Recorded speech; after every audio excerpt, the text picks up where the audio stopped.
شعب يخاف ما يختشيش.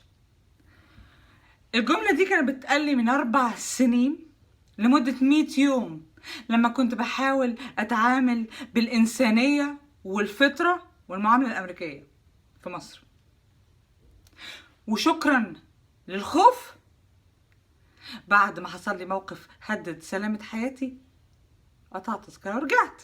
وشكرا للخوف علمني ازاي اكتسب خبرة ومعلومات وسكيلز عشان احطها في السعي الى هدفي وادراكي بالتوكل على ربنا. زي الامريكان ما عندهمش خوف من الزمن، ما يمتلكوش ولا حاجة، بيسعوا ويتوكلوا. والمصري خايف من زمنه وناسه ونفسه. ربنا خلق لنا الخوف عشان حاجتين أساسيتين، حاجة اسمها fight or flight، وحاجة تانية اسمها motivation برضو. fight or flight يعني حماية سلامتك كإنسان. انت قاعدة في الغابة، في التعبان سام جاي حواليا، مخي على طول هيقول لي يا تقضي عليه يا تهربي، fight or flight عشان سلامتي. الحاجة التانية الجميلة بقى اللي ممكن نستغلها بطريقة جميلة، المتعة اللي بتحصل في لحظات الخوف. مش في ناس بتطلع تركب عربيات وتسوق بسرعة وتنط من باراشوت وتركب رولر كوسترز والكلام ده، وفي اطفال بيجوا الناس بتروح تحمل على طول بعد حرب او الكلام ده، والواد عشان يظبط البت يقوم واخدها فيلم رعب واخدها بقى في ريس عربيه ريس وياخدها جان شوتنج عشان الادرينالين والافوريا تطلع في دماغها وتقعد تتكلبش في دراعها والجو ده.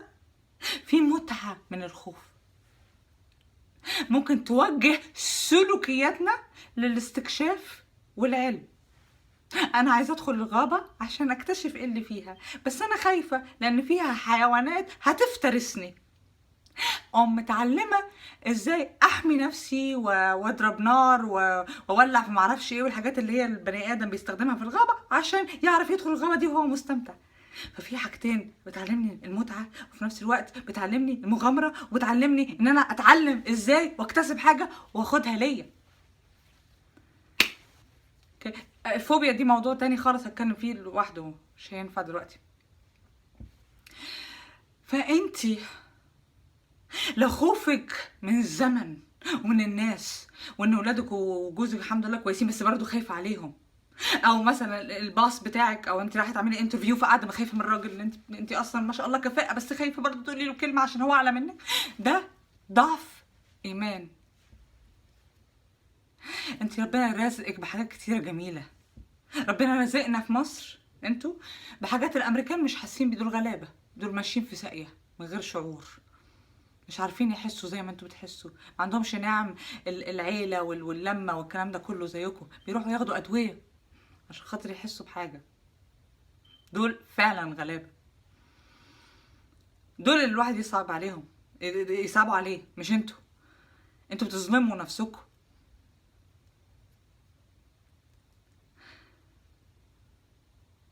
الحكمة والسكينة هدية من عند ربنا، اطلبيها